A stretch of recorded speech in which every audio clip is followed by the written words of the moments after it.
நம்முடைய வாழ்வியல் கூடிடுச்சு, நம்மளுடைய ஆயுசு வந்து கூடிடுச்சு. இப்போல்லாம் கண்டிப்பாக எல்லாராலையும் 75 வயசு ஈஸியாக டச் பண்ண முடியும். ஒரு நம்மளே சேட்டை பண்ணி நம்மளே ஏதாவது பிரச்சனை பண்ணால் தான் அதுக்கு முன்னாடி ப்ராப்ளம் வருமே ஒழிய, இல்லை ஒரு விபத்துக்களோ இல்லை என்றால் எதிர்பாராத சில நோய்கள் வந்தால் தான் பிரச்சனை. இல்லைன்னா 75 பெஞ்ச் மார்க்காக தமிழ்நாட்டிலே வந்தாச்சு. 80, 82லாம் ஈஸியாக நம்மளால் ரீச் பண்ண முடியும். அப்போ அந்த மாதிரி வயோதிகம் வரும்போது வயோதிகத்தில் வரக்கூடிய நோய்கள், வயோதிகத்தில் ஒரு காலத்தில் வயோதிகத்தில் மட்டும்தான் வரும்னு இருந்துச்சு. இப்போ அது இளமையிலே ஆரம்பித்து வயோதிக காலத்தில் பல சிக்கலை உண்டாக்குறது. அதில் எடுத்து பார்த்திங்கன்னா சர்க்கரை, இரத்த கொதிப்பு, மிக முக்கியமாக புற்றுநோய்கள் மிக அதிக அளவில் பெருகிட்டே வரக்கூடிய இந்த நோய் கூட்டங்கள், இதற்கு எதிராகவும் நம்ம எப்படி தயாராக வைத்துக்கொள்வது. ஒரு பக்கம் கம்யூனிகபிள் டிசீசஸ், இது மாதிரி இன்ஃப்ளூயன்ஸா, ஃப்ளூ காய்ச்சல்ஸு, புதுசாக வைரஸ், பாக்டீரியாவுக்கு எதிராக எதிர்ப்பாற்றலை எப்படி செம்மைப்படுத்துவது ஒன்று. தொற்றாத வாழ்வியல் நோய்கள்னால ஒரு சர்க்கரையிலையோ இரத்த கொதிப்புலையோ புற்றுநோயிலையோ நம் உடல் பாதிப்படையக்கூடாது. ஒருவேளை வந்திருந்தால் அதை விரைவாக வெளியேற்றவும் மருந்துகளோடு இணைந்து பணியாற்றவும் என்ன செய்வது? இந்த 2 கேள்வி நம்ம முன்னாடி இருக்குது. இந்த 2 கேள்விக்கு வேக்சின்கள் ஒருவட்டாக இருக்கட்டும், இல்லைன்னா மற்ற மருத்துவம், அதெல்லாம் இன்னொரு பக்கம். அதை பற்றி நம்ம இப்போ பேச வேண்டாம், அது வேறு துறை. நம்ம கையில் இருக்கிற ஒரு விஷயம் என்பது உணவு தான். நம்ம கையில் இருக்கக்கூடிய, நம்ம எடுக்கக்கூடிய அக்கறைகள் வந்து உணவின் மூலமாக தான் எடுக்க முடியும். அந்த உணவு எப்படியாக இருக்கணும், அந்த உணவுக்கான ஒரு மெனக்கெடலும் கரிசனமும் தினம் என்னவாக இருக்கணும், இது அத்தனை பேரும் தெரிந்து கொள்ள வேண்டிய மிக மிக முக்கியமான விஷயம். நம் வீட்டில் அந்த பயிற்சி தொடங்கணும். எந்த ஒரு மாற்றம் நீ விரும்புகிறாயோ அந்த மாற்றத்தை உன்னிடமிருந்து துவங்கு. இதுதான் காந்தியிலேருந்து எல்லாரும் சொன்ன விஷயம். அப்போ அந்த மாற்றத்தை நம்ம வீட்டில் எப்படி மாற்ற முடியும், என்ன சின்ன சின்ன விஷயங்கள், அக்கறைகள் எடுக்க முடியும், அதை மட்டும் கொஞ்சம் சொல்லிவிட்டு விடைபெறலான்னு நினைக்கிறேன். முதல் விஷயம், இந்த கம்யூனிகபிள் இதெல்லாம் வராமல் இருக்கணும்னா நம்மளுடைய அடாப்டிவ் இம்யூன் சிஸ்டம் நல்லா இருக்கணும். நம்மளுடைய இனேட் இம்யூன் சிஸ்டம் நம்ம உடலுக்குள்ளே பிறக்கும் போதே உடல் வைத்திருக்கக்கூடிய எதிர்ப்பாற்றல்.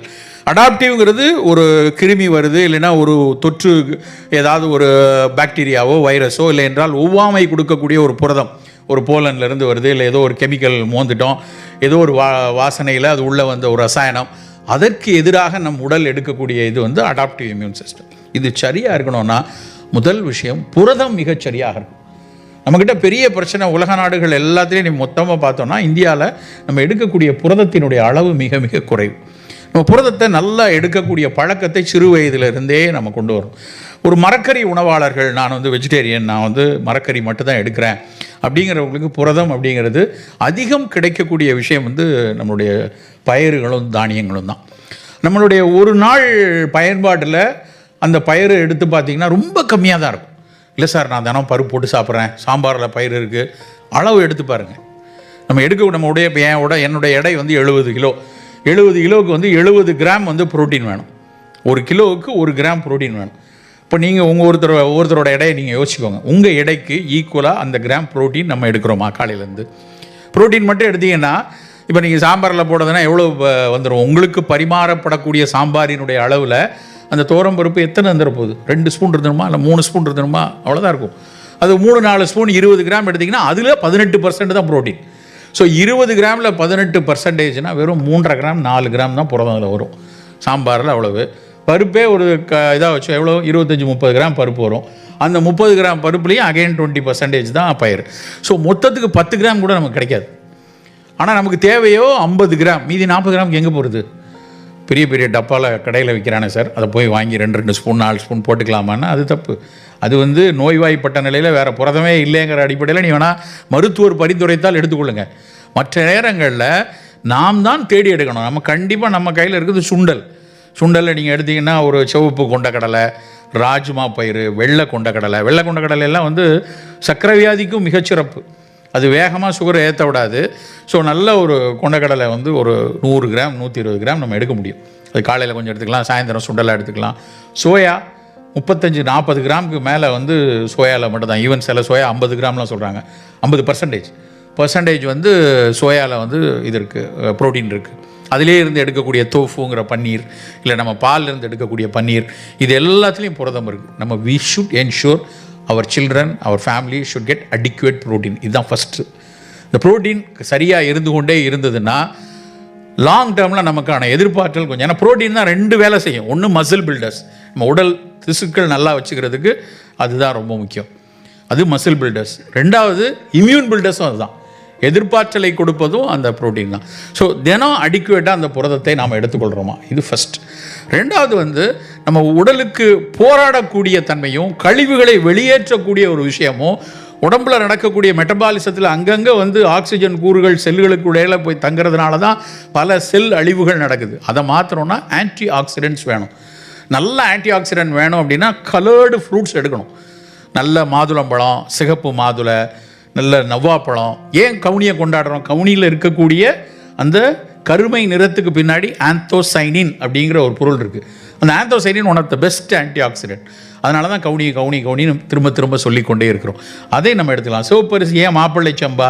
அந்த பேருக்காக இல்லை, மாப்பிள்ளை சம்பாவில் இருக்கக்கூடிய லைகோபீன், அந்த வெள்ளை சிவப்பு நிறம் வந்து நம்ம நீங்கள் உட்காந்துருக்க சேரில் இருக்க கலர், அந்த லைகோபீன், அந்த நிறத்தில் இருக்கக்கூடிய எல்லா உணவுப் பொருளையும் லைகோபீன் இருக்குது.